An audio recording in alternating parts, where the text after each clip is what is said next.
finally getting the political and many other maps of the Scandinavian areas of Europe with today's Tinto talk for Europa Universalis 5, and I have to say there's a lot of really enlightening comments as well from Johan and the dev team afterwards that we're going to go through, which gives some really interesting insight into what we can expect from this particular region and from the game as a whole. So do make sure you keep your eyes glued to the screen because this is going to get spicy, boys. 19th of July 2024, Tinto Maps 11 for Scandinavia, presented by Johan himself because this is of course his homeland, so of course he wants to present this. Mentions that this was the first map drew for Project Caesar back in early spring of 2020 when they started making the maps for EU5, so roughly 5 years before the actual release of the game next year. Today we'll look at all the parts of Scandinavia, including Denmark and the Kola Peninsula, Greenland and Iceland, so that's where it gets really spicy. You'll see what I'm talking about in a few moments. This is in essence the political map. Johan mentions that Scandinavia has only 5 location-based countries at the start of the game. Denmark, which he mentions also was in a bit of a crisis at the moment with their vassal Schleswig in the south. As you guys know, there was no actual leadership of Denmark at this particular time. The country was in an actual non-existence sort of situation. Parts of the country was pawned off to certain lords in Germany, other parts were quasi-independent. Scania was given to the Swedes, and a lot of other things happen around. So this will be one of the most interesting starts for the northern parts of Europe, that's for sure. On the peninsula proper, we have Sweden and Norway, who are in the union at the moment as they share the same king. Scania was sold off to Sweden by the Danes 5 years before the start of the game. There is no need to show off a dynasty map as Sweden, as Denmark does not exactly have a ruling king at the moment.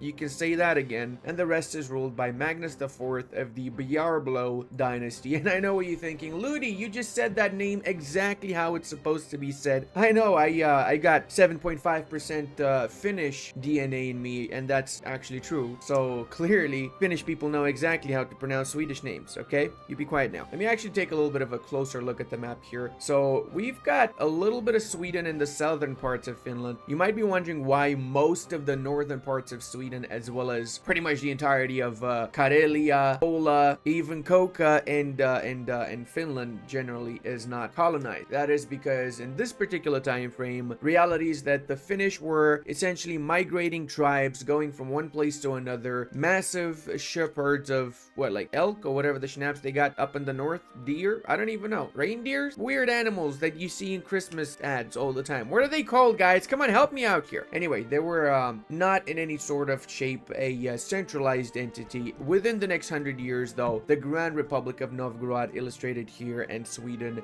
did indeed have massive, more centralization efforts over these lands. It wasn't even by 1444, to be fair. All of this area was claimed by either Novgorod or Sweden. Not all of it was actually directly controlled by Sweden or Novgorod. Truth is, it probably took another 200 years until all of these areas were directly under actual control with the centralized administration. I'm honestly curious to see how exactly they're going to portray this, because it should be a new system. I don't know if it's going to be the colonial system that they're going to have in the new world or a unique system to this particular region itself, but something's going to happen here because they have to depict this in such a way where it's kind of akin to colonization, where you have the claims like you have in say EU4 with the tribal lands, and then you just increase the centralization within those particular tribal land claims in EU4 terms to the point where you directly have actual control of the provinces. And that should take a few hundred years. It should not be an instant sort of thing, but at the same time you should have the claims, otherwise another country can just come and grab those lands, and then you see Brandenburg all over the northern parts of Europe, because that's exactly what I'm going to be doing if they don't do that, okay? Yeah, hear it here first, boys. Yeah, hear it here first. Also, one way for them to depict that the Swedes did have a limited amount of control in the north was the fact that they do have actual control over this one city here.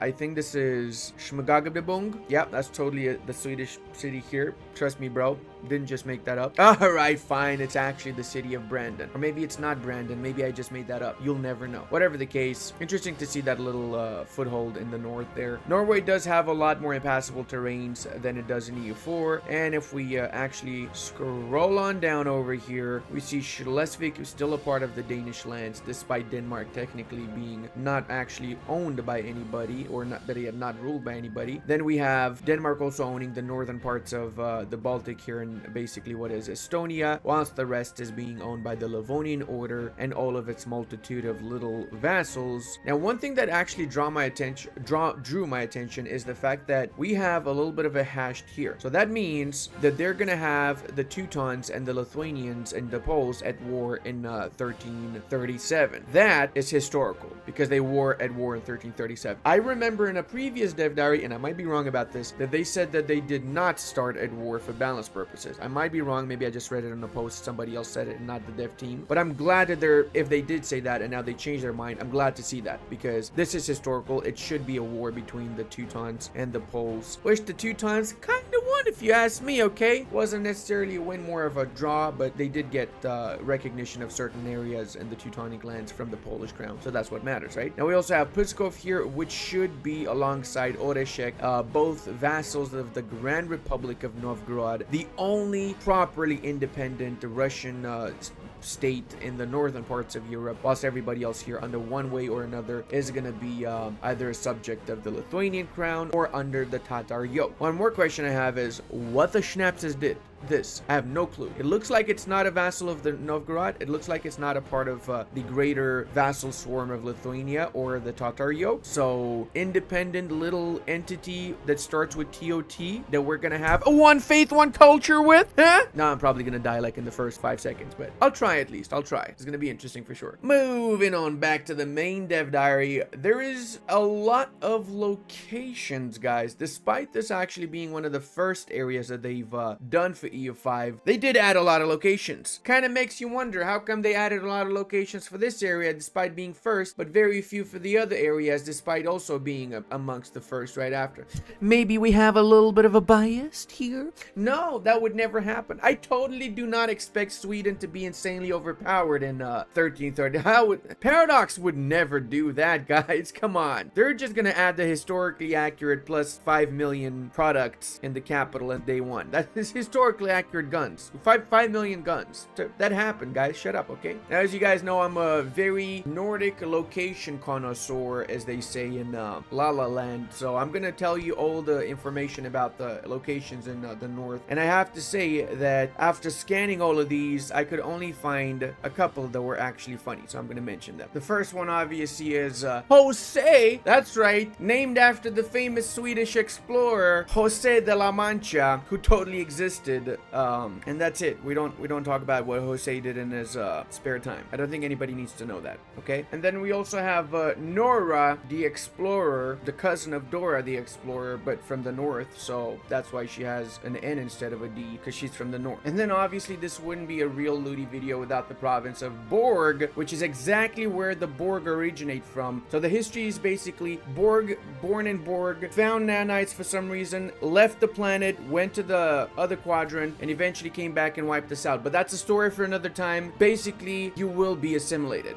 Ludi, you make a Borg joke 9 million times. So funny. Shut up, nerd. Shut up right now, okay? The fact that you know what a Borg is proof enough. You need to go and touch some grass. Alright, buddy boy? While Scandinavia has a lot of locations, we have to remember that there is a huge area together with Kola and Coca, and it's the same size as France, Spain, Portugal, Italy, and Benelux together. Wait. What? Wait, what? That cannot be true. That is bullshit. You cannot tell me Scandinavia is the same size as France, Spain, Portugal, Italy, Benelux together. I'm gonna freaking look this up right now. Alright, so Google says Scandinavia is 928,057 kilometers. France is 551,000. Spain is 560,000. Brother, you see what I'm saying? They lied to me, okay? It's not the same size. It's not. It's basically France and Spain. Why Why are we adding Portugal, Italy, and Benelux here, my bro? What is this? I'm calling hacks right now, okay? I'm calling hacks. Make Scandinavia small again. This is the current layout of the provinces. We tried to follow historical traditional provincial borders here. Ended up with two big Småland, Lapland, Österbotten, which were cut into smaller pieces. Now I wish I had time to write up a history about each province here, but I'll just add a few tidbits. Satakungadu, which is a Finnish name, is named in Finnish like the old regions of Svidebu, which were divided into hundreds. It is also referred to Björnblorg Jan after Björnblorg Hori in Finnish, a town founded by Johan when Ulfsby was no longer accessible by the sea. Oh yes, everybody knows everything here, right guys? Everybody knows where Ulfsby is, or what Ulfsby is. I totally know that. The regiment from the area was the last Swedish army regiment that has ever won a battle inside Sweden, and their military march is a song I think every Finnish citizen wants to play repeatedly on TV during the Olympics. Is that the one with Perkele? Is that the one with the guy going Berkele? I don't know the song. I need to know it. As a Finnish honorary citizen, I have to know the song now. Finnish people, let me know what the song. In fact, write down the lyrics in the comment section and I'll sing it for you boys. Småland, which is divided into Tioharad, Kalmarland, should really be referred to as Småland Derna, as there were 12 small countries there compared to 3 other much larger countries of Sweden, Östergötland, Västergötland, and now why is Östergötland not containing Kinda? I don't know. Why are you asking me that? You should be making these things, Johan. You know, it's your game, bro.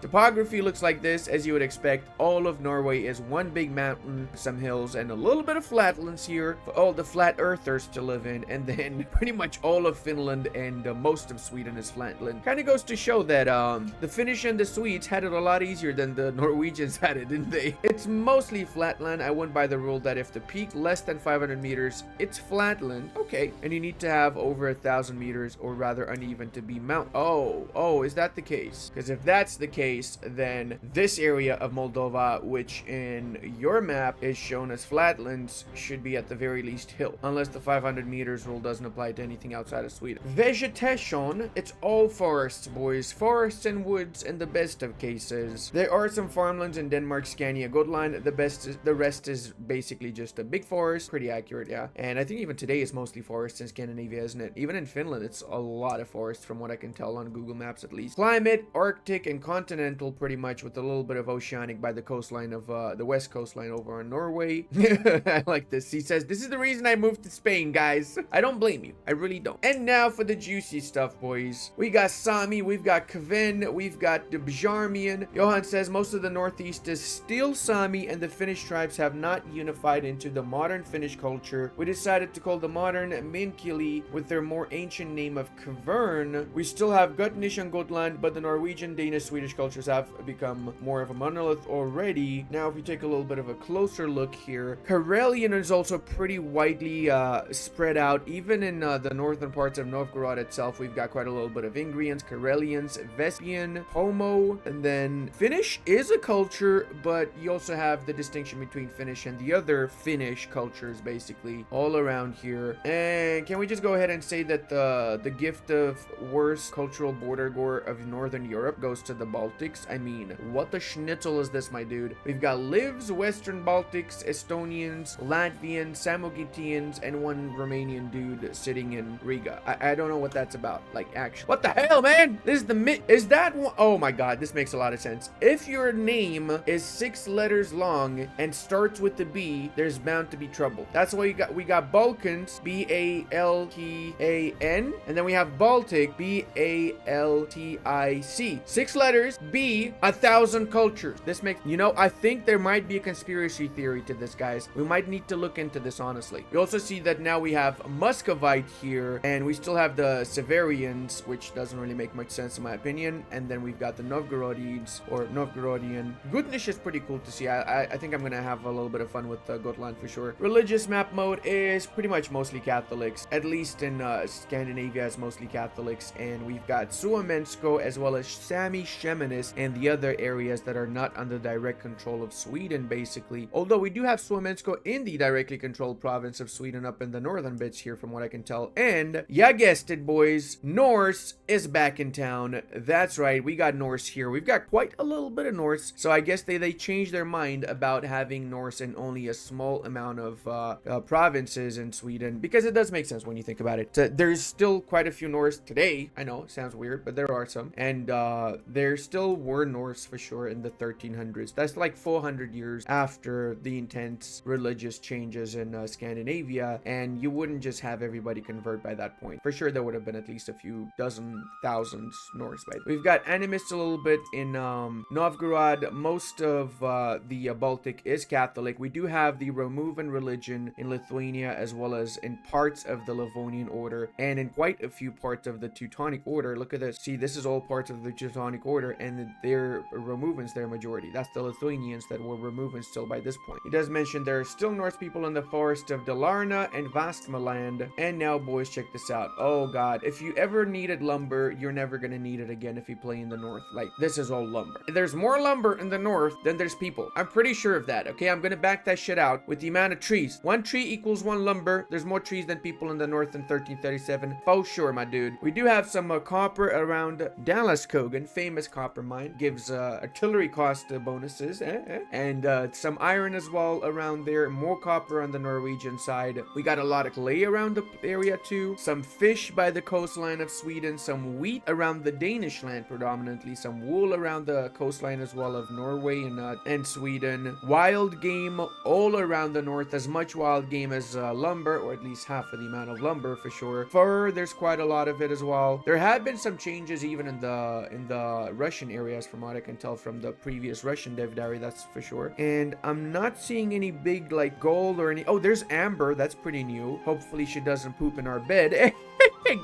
Get it? Making a reference to Amber Turd. Icon of the pop culture stuff, okay? I totally don't sit inside the house all the day. I know stuff, guys. Come on. Markets, we have Novgorod, Riga, and Lubeck, and that's it for now. No other markets. Population is 469,000 in Norway, 611 in Sweden, 711 in Denmark, and 193 in Scania, which is its own separate little entity over there, with Schleswig has 135. He did add like a random amount of people around the Finnish lands, because reality is nobody can ever know how many people were there. They were mostly migrants, or better yet, migratory people, and there's no actual census for those particular areas, so it's impossible to actually know how many there were. Johan says he likes nice round numbers, so that's why he set it up like 100, 250, and so on around those areas. Next week, we will have the German maps, and that's going to conclude all of Europe. So you guys know what that means, right? If you don't know, you'll find out next week. So you might be wondering, where is Greenland and Iceland? Well, the juicy part is that it's going to come on Monday. So we have an extra video on Monday just for Greenland and Iceland, because it's going to be very, very interesting to say the least. That's why it's getting its own little independent dev diary. Johan also says that Norway is such a fun country to try out. It's my favorite country in the world. I hate Sweden. I'm a massive fan of Norway, and Norway is the best. That's pretty weird to say for a Swedish guy. I don't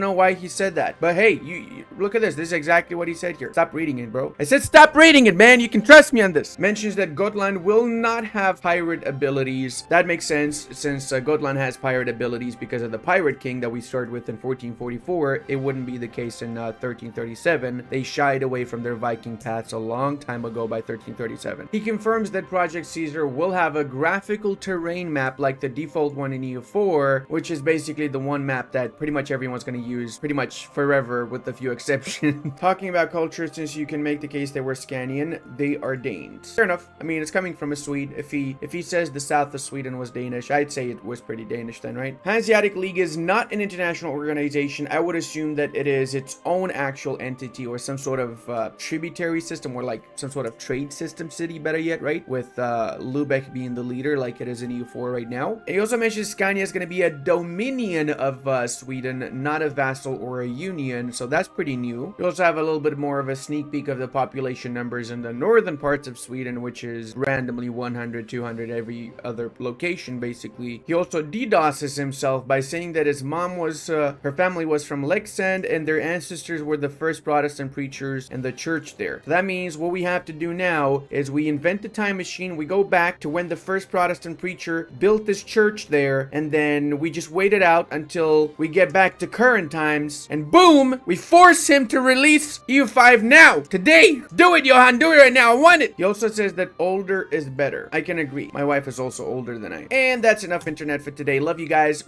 Take care, and I'll see you in the next one.